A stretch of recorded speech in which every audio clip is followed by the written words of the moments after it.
Assalamualaikum warahmatullahi wabarakatuh. Hello everyone.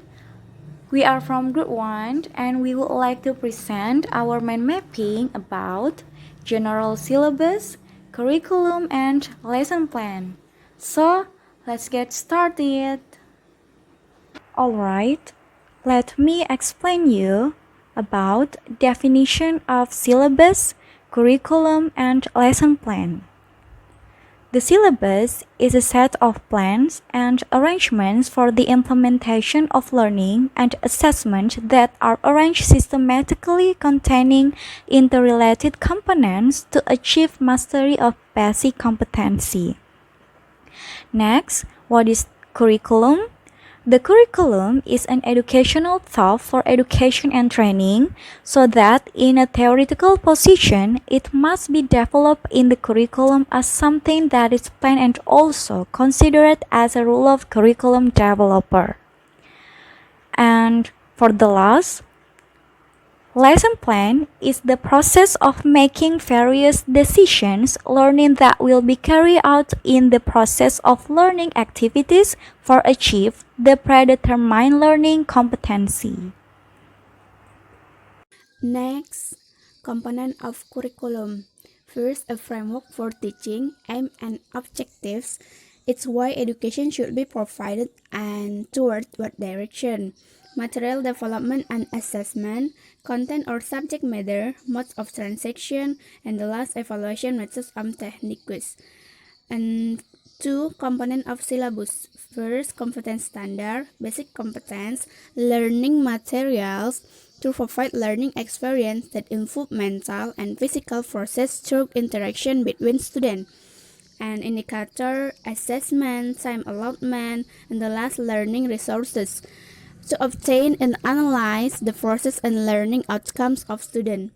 And the last component of lesson plan, name of school, subject matter, class, semester, content competence, basic competence, indicator, objective of learning, learning material, learning method to create the learning process so that student achieve basic competence. And a learning step consists of three activities. The first, opening, to generate motivation student. Two, core activities, learning process to achieve basic competence. And the last, closing, like a summary or feedback. And then learning media, like PowerPoint, picture, video with computer. And learning resources, from book or internet. And then time allotment and the last evaluation of learning outcomes.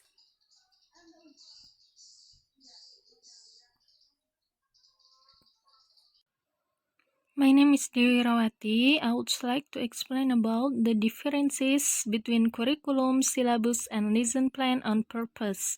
Curriculum to accelerate science and technology and to build the student noble character since this science having been applied as technology influence the people's attitude. So curriculum is developed year by year.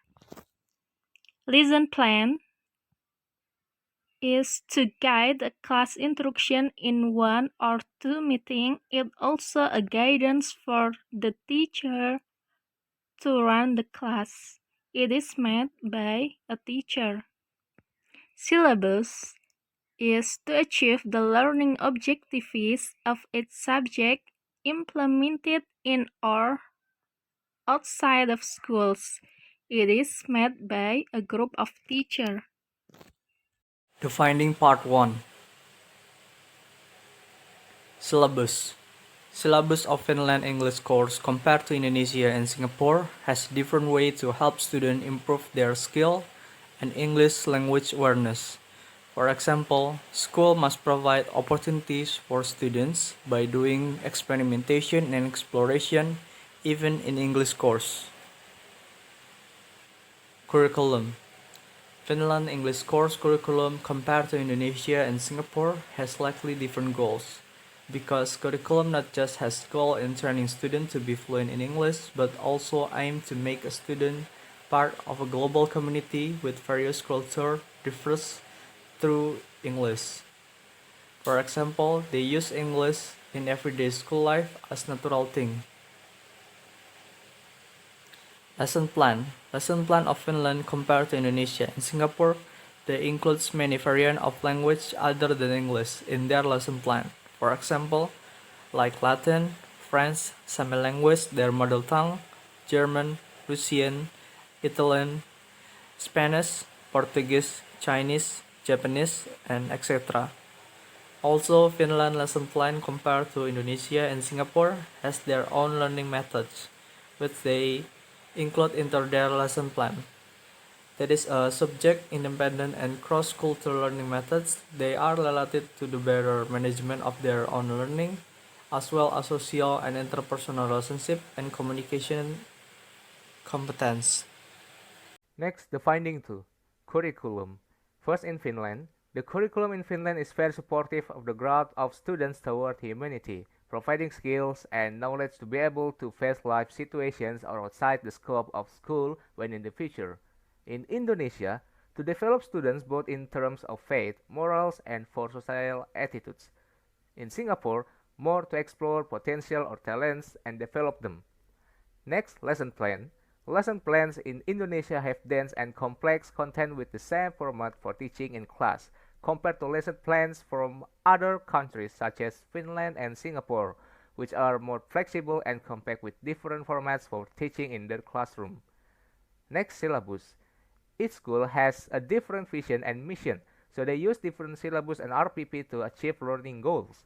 Each school has its own advantages and disadvantages in various fields.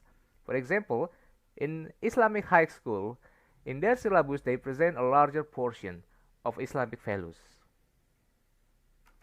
This is our team opinion. Ricky Ramadhan. In curriculum and material development, I learned what is syllabus, curriculum itself, and about lesson plan, which is it's good for being a good teacher in the future. From Dewi Irawati. I think by learning about curriculum and material development helps me to understand about curriculum, syllabus, and lesson plan well. I hope by learning this material I become a professional teacher then. And Siti Araski Julia. In this course, I learned that it's important to develop a systematic curriculum and systematic syllabus and teach me about basic principles of curriculum and syllabus so that later I can design the syllabus and plan teaching as a good professional teacher.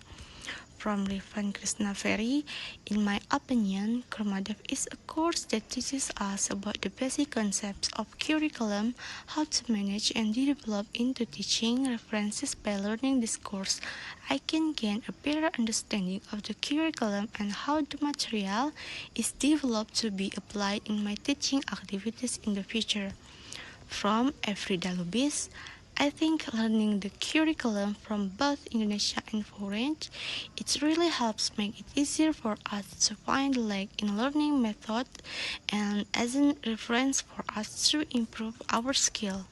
From me, Kican Wahyona, I think this course explains the curriculum, syllabus, and gets to know to the curriculum model in general. I feel that learning Kurmadev is very useful because it can be a motivation for good prospective teachers. And that brings us to the end. We would like to apologize if there is a mistake. Thank you so much for your time and attention. Wassalamualaikum warahmatullahi wabarakatuh.